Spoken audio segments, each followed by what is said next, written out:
शिंदे सेनेने असा आरोप केला की बाळासाहेब ठाकरे यांचा वक्फ बोर्डाला विरोध होता आणि यांनी म्हणजे कोणी शिंदे सेनेने त्यांना मुळात वंदनीय शिवसेना बरोबर कळले नाही, त्यांच्याबद्दल काहीच बोलू नका. त्याच्यावर मला काही बोलायचं नाही, कळलं का? अजिबात बोलायचं नाही. ज्यांना वंदनीय हिंदू हृदय सम्राट शिवसेना प्रमुख बाळासाहेब ठाकरे मूलतः कळले नाहीत, त्यामुळे त्यांच्याबद्दलच्या कुठल्याही कॉमेंट्सवर मी उत्तर देऊ इच्छित नाही. कधी आधी त्यांच्यावर वक्फ बोर्ड आलं होतं का? आणि त्यांनी वक्फ बोर्डावर बोलले होते का? कधी दाखवून द्या ना मला. मुळात असं आहे की वक्फ बोर्ड जे काही आहे त्यातल्या ज्या काही चुका आहेत त्या मात्र निर्मूलन करायला पाहिजे, याबद्दल कुणाचंही मत नाही ना, कुणाचंही दुमत असण्याचं कारण नाही. पण उगाच भ्रम पसरवून लोकांमध्ये संभ्रम निर्माण करून एक पुन्हा द्वेषाची जी भिंत उभी करण्याचं काम भारतीय जनता पार्टी ज्या पद्धतीनं करते ना, त्यांना नमनच करायला पाहिजे. आता सौगाते मोदी झालं, आता सौगाते काय वक्फ बोर्ड बिल, वा वा.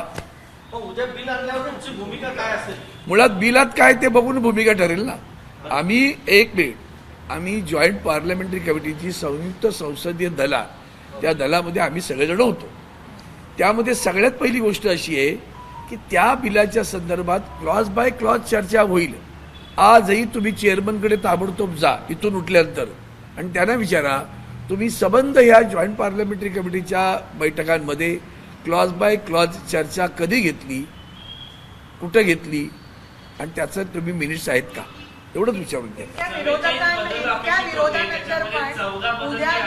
कोणाचं ऐकू, एकाने बोला. 44 बदल अपेक्षित होते, त्याच्यामध्ये 14 बदल मतदान झालं आणि मतदाराने ते मंजूर केलं असा दावा जो आहे त्या समितीचा सदस्य. म्हणजेच काय, जे सभागृहात घडतं ते तिथे घडलं, ही कळत नाही का तुम्हाला?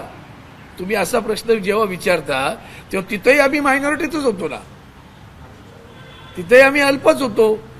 बहुमतांचा जो दबाव आहे म्हणजे एखादी गोष्ट रेटून न्यायची, ती जशी मनाला पाहिजे तशी रेटून द्यायची.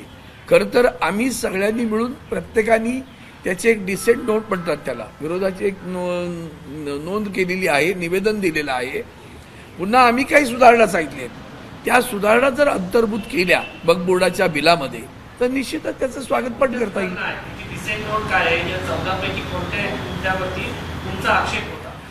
मुळात आता तुम्हाला बिलाची चर्चा अगोदर करायची आहे का? नाही, आम्हाला सभागृहात बोलल्यानंतर बोलायचं आहे. मला मी काय बोलणार आहे अगोदर का सांगू तुम्हाला? मी सभागृहात बोलेन ना. त्याच्यातल्या ज्या मूलभूत चुका आहेत त्या इतक्या भयानक आहेत की तुम्ही या देशामध्ये द्वेष निर्माण करताय, भिंत निर्माण करताय. हे मी तिथं बोललोय, त्याची सुधारणा त्यांनी जर अंतर्भूत केली असेल. आम्ही दिलेल्या डिसेंट नोट नंतर त्यांनी काय केलंय हे आम्हाला माहिती नाही. संविधानाला धक्का लावणारा आहे, संविधानाच्या मूळ ढाच्याला धक्का लावणारा हे बिल आहे असं काँग्रेसचे काही नेते म्हणतात. तुमचं काय? निश्चितच असं आहे ना की 19A कलम जे आहे त्यानुसार प्रत्येक भारतीयाला त्याच्या धर्माचं आचरण पालन करण्याचा मुक्त अधिकार आहे. त्यामध्ये इतर धर्मियांनी कोणी आमच्याही हिंदू धर्मात कोणी भलतीसाठी ढवळाढवळ करायला लागले तर आम्ही सहन नाही करणार. आज आमचा हिंदू एंडोमेंट ॲक्ट आहे, त्यामध्ये वाराणसी असेल, पंढरपूर असेल, अशा अनेक मंदिरांच्या ट्रस्ट ज्या काय आहेत त्यामध्ये कोण असावं बोर्डावर, तर त्या बोर्डावर अहिंदू चालणार नाही अशी भूमिका आहे. कळलं का? त्याच्यात कायद्यात तरतूद आहे. आम्हाला नाही चालणार, नक्कीच नाही चालणार. आमच्या हिंदू मंदिरांवर ते हिंदू मंदिराचं व्यवस्थापन हिंदूंनीच केलं पाहिजे अशी जी भूमिका आहे त्या भूमिकेशी आम्ही सहमत आहोत. तीच भूमिका इतर धर्मियांच्या बाबतीत सुद्धा तशीच असली पाहिजे अशी आमची भूमिका आहे. चंद्रबाबू नायडू, नितीश कुमार, त्यानंतर चिराग पासवान यांची काय भूमिका असणार आहे? आता ती कळेल, अजून तरी कळली नाहीये. तिथे बोटचेपे धोरण त्यांनी घेतलेलं होतं, बऱ्याचदा गैरहजर राहणं किंवा त्याच्याबद्दल न बोलणं. आता त्यांनी त्यांच्या मॅनिफेस्टोमध्ये लिहून दिलेलं आहे की तिथे 5% आरक्षण आम्ही मुस्लिमांना देऊ असं चंद्रबाबू नायडूंचा जो जाहीरनामा आहे त्याच्यामध्ये तरतूद आहे. जरा माझा मोबाईल बघ, त्याच्यामध्ये तुम्हाला दाखवतो भारतीय जनता पार्टीने काय केलं होतं ते तुम्हाला दाखवतो ना. 2009चा भारतीय जनता पार्टीचा मॅनिफेस्टो जाहीरनामा, त्या जाहीरनाम्यात भारतीय जनता पार्टीने काय म्हटलं होतं तर ते तुम्हाला मी मुद्दाम दाखवतो. मी अगोदरही उद्धृत केलेलं आहे आणि आज पुन्हा उद्धृत करतो की त्यांनी असं म्हटलं होतं की आम्ही तुमच्या प्रॉपर्टी, ज्या कोणी तुमच्या संपत्तीवर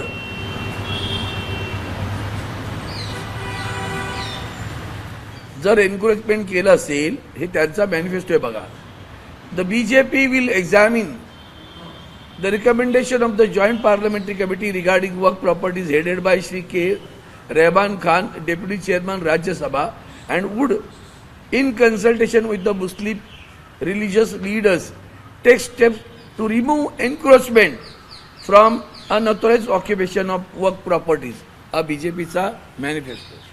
पुढे त्यांनी म्हटलंय, the ASI will be provided with appropriate resources for the maintenance of all national heritage sites and prevent their vandalization in any form. Prevent their vandalization in any form. हे कोण म्हणतं? भारतीय जनता पार्टीचं 2009चा मॅनिफेस्टो आहे. याच्याबद्दल त्यांचं काय मत आहे हे भारतीय जनता पार्टीने सांगितलं पाहिजे. नाही सर, जगदंबिका पाल हे अध्यक्ष होते, पण त्यांनी आणि सत्ताधारी खासदार जे आहेत एनडीए मधले, त्यांनी तुम्हाला विरोधी पक्षाच्या खासदारांना विचारात घेतलंच नाही, चर्चा तर नाही म्हणता. मुळातच नाही असं काय, एवढ्या बैठका झाल्याच की त्या बैठकांमध्ये स्टेक होल्डर्स म्हणजे जे कोण अगदी काश्मीरपासून कन्याकुमारीपर्यंत तुम्ही आमच्या दाखवू शकतो मी सगळं माझ्याकडे.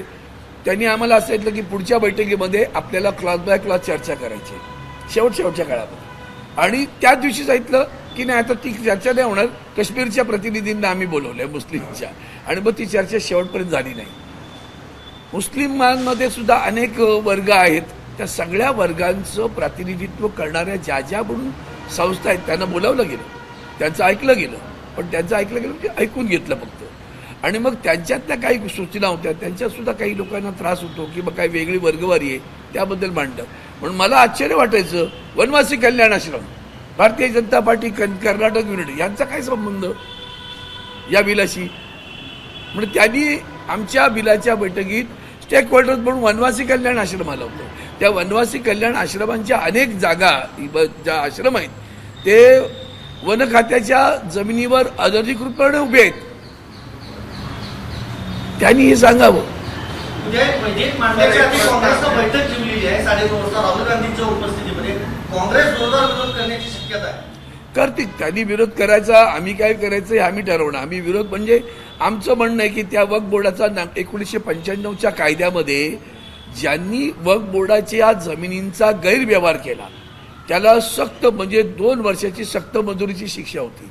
यांनी ती काढली आणि 2 वर्षाची शिक्षा केली. म्हणजे काय, तुम्ही सक्त केलं की अजून ढिला केलं कायदा? त्यामुळे ह्याच्या चुका आहेत. एक प्रश्न असा आहे की किरण रिजिजू म्हणाले की ना कॅथोलिक बिशप्स जे ख्रिश्चन धर्मगुरू आहेत त्यांनी पाठिंबा दिलाय वक्फच्या सुधारणेला.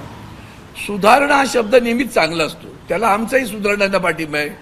पण सुधारणेमध्ये तुमचं दाखवायचे दात आणि खायचे दात भारतीय जनता पार्टीच्या 2014 पासूनच्या सगळ्या तुम्ही कारवाई 15 लाखापासून सुरुवात आहे.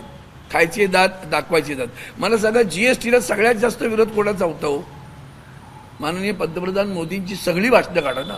त्यांनी सगळ्या लोकांना भडकवून त्या जीएसटीला विरोध केला, आधार कार्डला विरोध केला. त्यांनी या सगळ्या विरोधाला एवढा प्रचंड विरोध केल्यानंतर सत्तेत आल्यावर सगळं तसं काँग्रेसचं फॉलोअप केलं ना. मग काय केलं? कथनी आणि करणीमध्ये फरक आहे त्यांचा हेतू वेगळा आहे. तुम्ही मला सांगा, या देशामध्ये एका राज्याचे मुख्यमंत्री बटेंगे तो कटेंगे म्हणतात.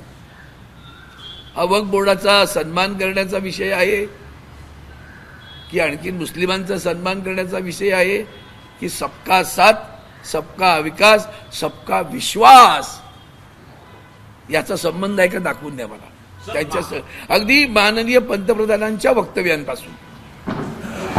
सर, महाराष्ट्रावरती या संपूर्ण वक्फ सुधारणा विधेयकाचा काय परिणाम होईल आणि कशा पद्धतीने बघता येईल?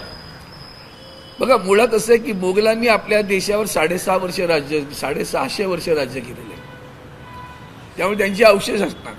आता प्रश्न असा आहे की ज्यांच्याकडे कागद, यांनी सरकारची वामसी नावाची पोर्टल आहे ना, त्या वामसीमध्ये ज्यांचं रजिस्ट्रेशन झालंय त्यांचा पुन्हा विचार करण्याची गरज काय मला कळत नाही आहे.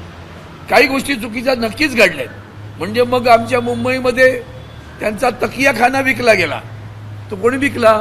त्या वक्फ बोर्डाचे जे कोणी अधिकारी होते असतील किंवा बोर्डावर असतील त्याने नक्की शासन व्हायला पाहिजे. विकला, तकियाखान्याची जमीन विकली. वक्फची जमीन, वक्फ म्हणजे काय आहे हे पहिलं समजून घ्या. आपण जसं सत्पात्री दान म्हणतो तसं देवाच्या नावाने, अल्लाच्या नावाने माझी संपत्ती किंवा पैसे मी तुम्हाला दिलेले आहेत ते तुम्ही समाजाच्या सत्कारण्यासाठी लावावे, त्याचं नाव वक्फ. आधी वक्फ काय हे कळलं पाहिजे आधी मुळात. पण कोणी आमच्या राजांनी पण दिल्या ना, हिंदू राजांनी पण जागा दिल्या मशिदीला आणि यांना. पण त्यावेळेला राजा होते ते तोंडी देत होते, काय कागदोपत्री होता घोडे तुमचे काय अग्रीमेंट होत होत्या, बादशाहांनी दिल्या, कोणी दिल्या असतील. आता याच्या पुढे मात्र अशा पद्धतीने ओरली करू नये अशा प्रकारची ठाम भूमिका मी सुद्धा सभागृहात बैठकीत घेतलेली आहे.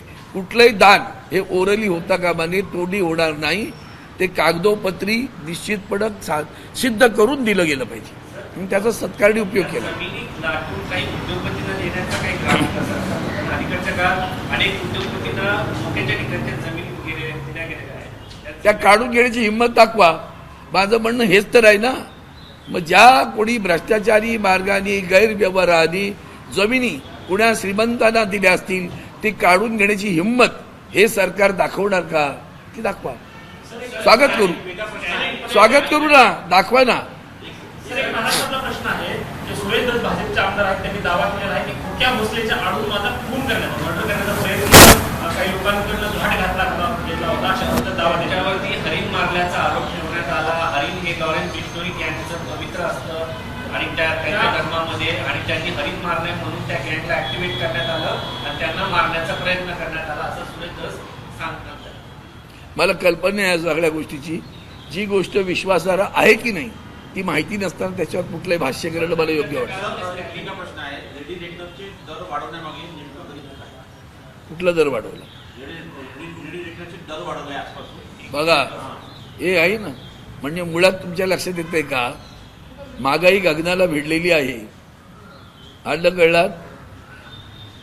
देश कर्जा बाजारात बुडालेला आहे. रुपया त्याची घसरण जागतिक पातळीवरची काय होते, अब्रू जायची वेळ आलेली आहे.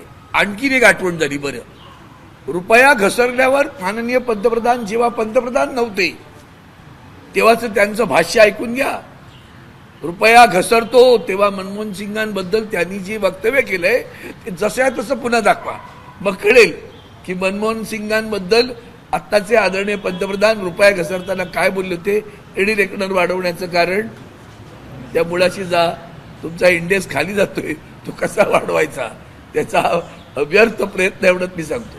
भाषिक वाद आणि अलीकडच्या काळामध्ये परिसीमन म्हणजे मतदारसंघ पुनर्रचने होतो स्टॅलिन सातत्यानं भूमिका घेताना पाहायला मिळाल्या. दक्षिण विरुद्ध उत्तर भारत असा वाद होताना पाहायला मिळतो. काय सांगतो? वस्तुस्थिती आहे, एक भय आहे संबंध दक्षिणातील. आम्ही सर्वांनी या देशाचं नागरिकत्व घेताना देशाचा विचार, महाराष्ट्राचं खास वैशिष्ट्य आहे. वंदनीय हिंदू हृदय सम्राट शिवसेना प्रमुख श्रीमान बाळासाहेब ठाकरे म्हणायचे, आधी राष्ट्र मग महाराष्ट्र. त्यामुळे राष्ट्राचा विचार करून आम्ही सगळ्या गोष्टी पाळत आलो. पण उत्तरेमध्ये आजही म्हणजे बटेके कटेके तसं सांगितलं, ते देशाच्या संविधानात न मांडणारे राज्याचे प्रमुख आहेत. ही सगळी माणसं ज्या पद्धतीनं वागतायत, उत्तरेतली लोकसंख्या आणि दक्षिणेतली लोकसंख्या पाहिल्यानंतर त्यांचं प्रातिनिधित्व रोडावेल आणि अधिक हुकुमशाहीकडे हा देश जाईल. हे सत्य आहे, ते सत्य. हुकुमशाही सुरूच आहे. आमचंच घ्या ना, शिवसेनेची जी काही आमचा जो कोर्टामध्ये आम्ही जो तक्रार दाखल केली होती त्याचं काय झालं? 2.5 वर्षात निर्णय देऊ शकले नाहीत. माननीय चंद्रचूड साहेब पळून गेले त्यांचा कारकीर्द करून. मग या देशामध्ये संविधानाला मानता तुम्ही, आर्टिकल 10ला मानता तुम्ही. त्या आर्टिकल 10ची धज्जी उडवणारं भारतीय जनता पार्टी आहे. त्यामुळे त्यांचा मूलभूत वागणं जे आहे ते पाहिलं तर मग बोर्डाच्या बद्दलचा संशय अगदी पक्का होत जातो.